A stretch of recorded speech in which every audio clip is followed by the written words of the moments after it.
Hi everyone, it's Mark from 3D Avenue, and I have with me Lee Harris from Springbourne Homes. And we're going to talk about 3D visualization and how it helped on one of his projects. So, Lee, can you briefly introduce yourself and your business? My name is Lee Harris. I'm the Chief Exec of Springbourne Homes. We're a sort of a regional house building contractor that builds high quality luxury homes in the Leicestershire and Warwickshire area. Mm-hmm. And who are your main clients, and how long you've been doing it? So our main clients are business to consumer. So that is, we sell effectively to the customers. We promote sites by buying the land, and then we go through the whole design process, and then that takes us through into a product which we manufacture and obviously give to our customers. And I guess with regard to how that evolution's worked is we were selling a lot of our properties off plan, which meant that a lot of our clients were choosing houses based upon architectural representations from plans and elevations.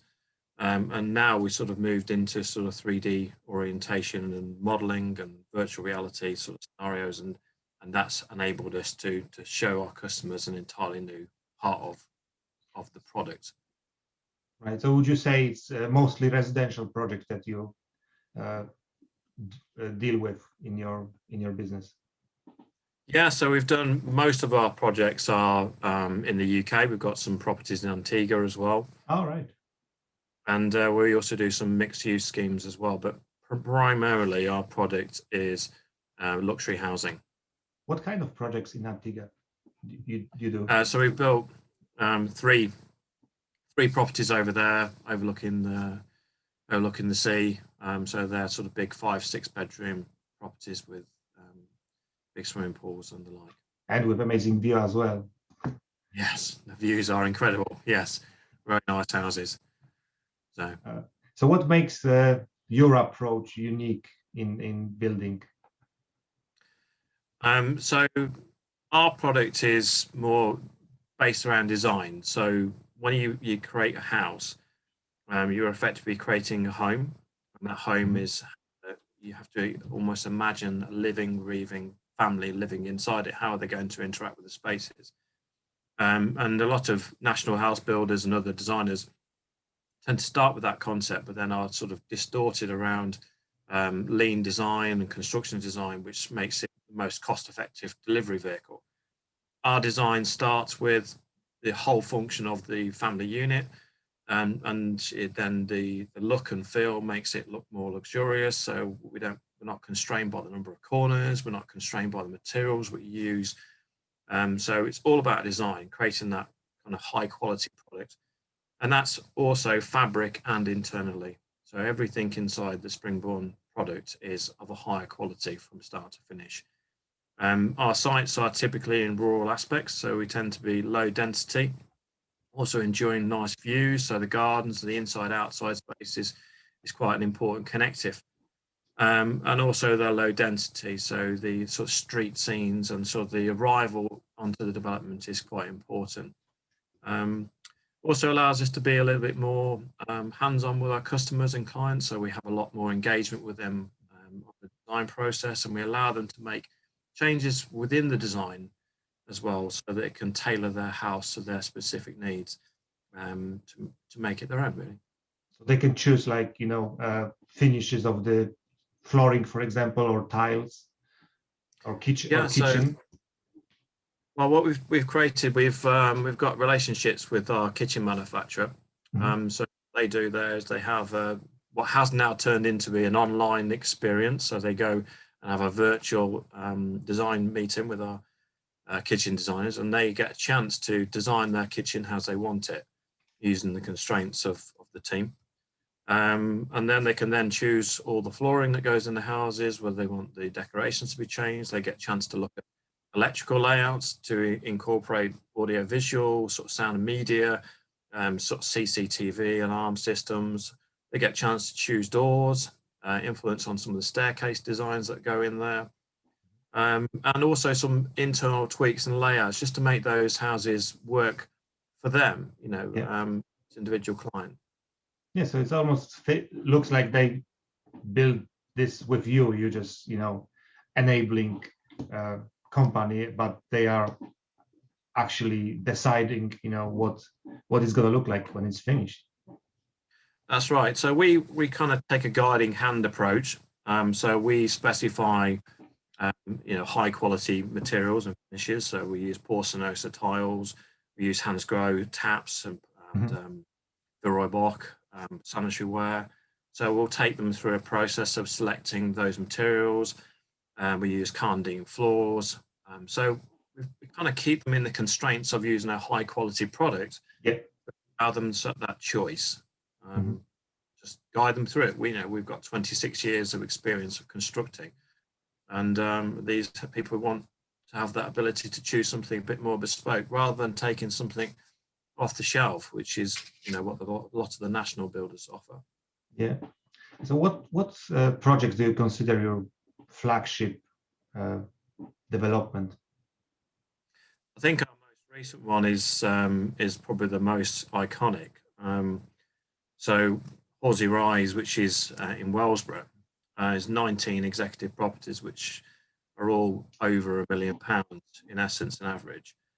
The site has amazing views. It sits on top of a brow of a hill. From sort of panoramic views, you've got a private woodland on the site. You can see probably 12 to 13 miles across rural Leicestershire. So the design was very much about creating a unique product. So we introduced sort of big green oak structures within it to give it sort of more traditional feel.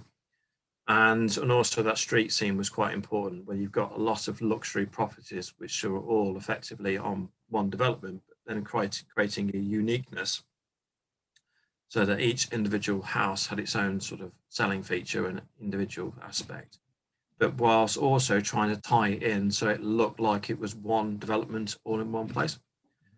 And I think for Springbourne, my joining of the business background I've came from enabled us to introduce that kind of 3D aspect to the generation, and working with you, Mark, and helping us to bring Hornsey Rise to life, which has been an incredible success for us. Had we forecast what was going to happen with COVID and our virtual viewings, we would have been a very difficult roadmap for us. Yeah. Sold 12 of the 19 properties, and we only actually handed over our first two literally a couple of weeks ago. So we've sold all of those off plan.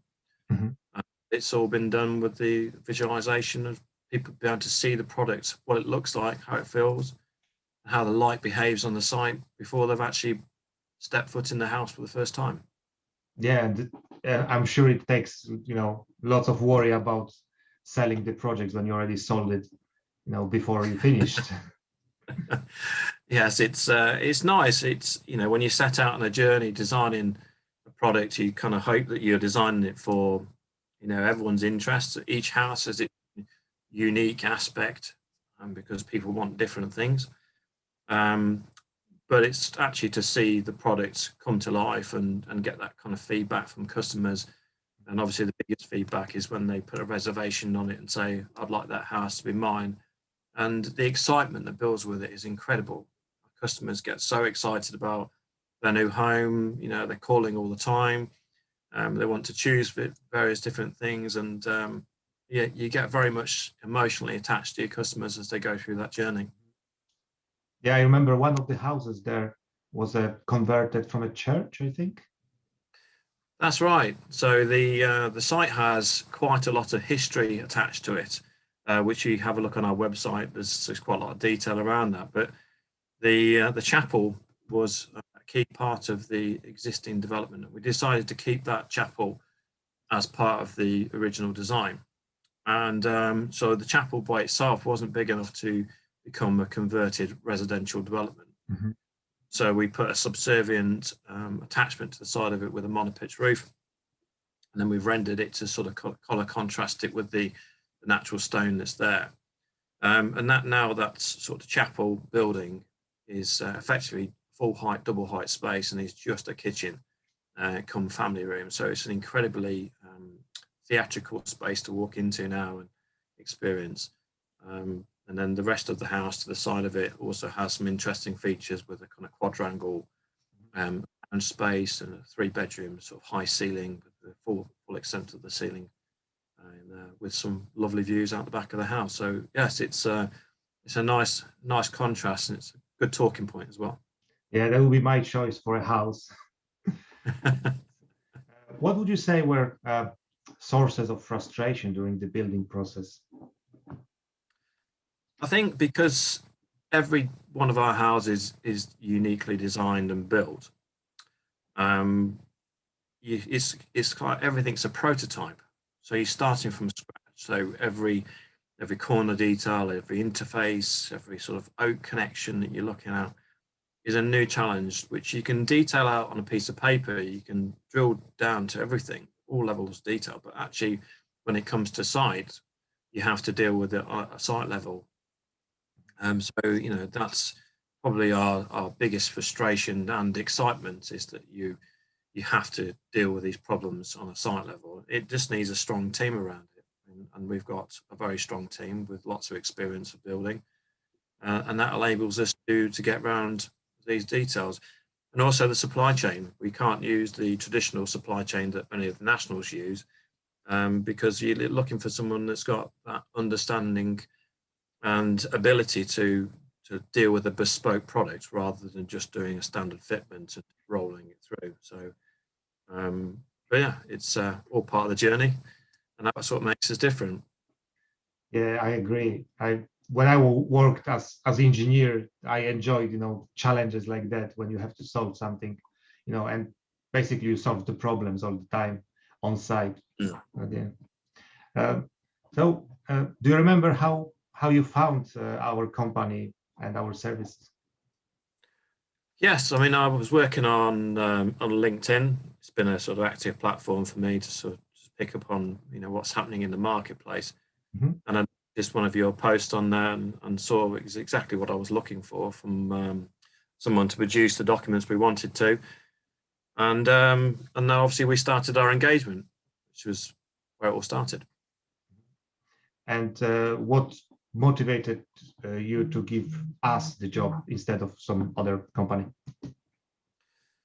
So I've worked with many visualizers through my career, and you know, it all comes down to the fact that you need to have that relationship to be able to describe how the product's going to look, because you've got a set of plans with a materials key, but actually you've got to bring that site to life.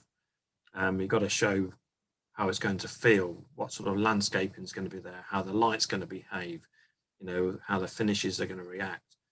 And you know, our first experience of working together, you were very quick to put something together to show me what it might look like. You know, it worked for me commercially, which is obviously another tick in the box. And the speed at which you produced it was fantastic, because it enabled us to get an impression of what it was going to look like really quickly. And as I say, the results have been fantastic. You know, we've utilized it on our website. You know, most of the customers come to the site, they've got the visuals on their phones, so it's made it a lot easier for us to be able to talk about things.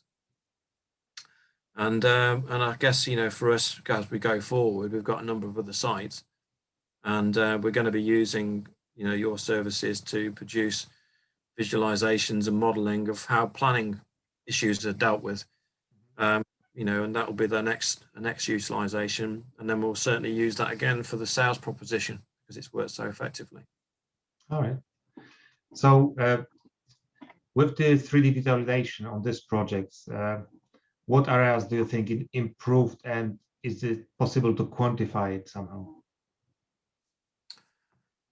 I think people, when they're buying a house, they are constantly looking where the sun comes up. Everyone talks about, I want a south-facing garden. Well, a south-facing garden is an important aspect to have, but that makes the house behave in a slightly different way. So, you know, where does the sunlight come in? Does that sunlight create problems on the thermal massing of the product? Does it create glare on TV screens? Does it create glare if you're working in front of your office. How's the shadows cast across the site as the sun moves its path across? And that's really helped us with the visualization to show how the sun behaves on the site and casts shadows, because it makes it real. And I think most of our customers will struggle to be able to understand what a product's going to look like. We're trained at looking at looking at plans and being able to understand how that space works. But actually, when you're actually seeing it in a three-dimensional object, that really helps people visualize how it looks. I think trying to get the materials to work with the reflective qualities is always a challenge. You've got that beautiful oak frame. It has lots of texture and it behaves and it sucks in light. Trying to get that to come through on the visual, I think, was really well put together. And then sort of dealing with reflectiveness, like off the windows, you get glare off that and it can spark, on the visual, make it very difficult. And also trying to make the vegetation look real. And I think what was really the scheme for us is that the adding people into the scheme, and and that process has moved on significantly from the days when I was doing kind of visualizations. And it brought the scheme to life. People walking down the road made it feel like it was a lived-in development and not just a simple housing estate with pretty pictures. So what could have happened if you didn't get the visuals the way you wanted in a professional way? I think visuals are incredibly powerful to show customers what it will look like. The danger of creating a visual representation of something that people expect the product to look identical to the visual. And if the visual didn't look like the product, then they would be disappointed. So it was trying to manage expectations as to what was there and what wasn't there. And things like fencing details and treatments of gates have been little issues that we've had to deal with on site, but they're small fry when it comes to what could have happened if we hadn't got the visualizations looking right. So it's having that time to give you the correct brief, make sure we're all sort of aligned, and making sure we've thought about every scenario. So because that translation into a visual picture, which becomes expectation for the customer. Yeah, I agree. Yeah. So having worked on this project with us, would you recommend us to other companies? And what sort of companies do you think would work well with our services? I think the visualization world changed dramatically. I guess if you could go back to my first days in architecture, in 1998, I think it was, when I was working for Courtaulds, when I taught myself how to use CAD for the first time in 3D, and doing sort of animations for that. To now where we are, visualizations are a powerful tool for developers. They're a powerful tool to show planners what the product's going to look like.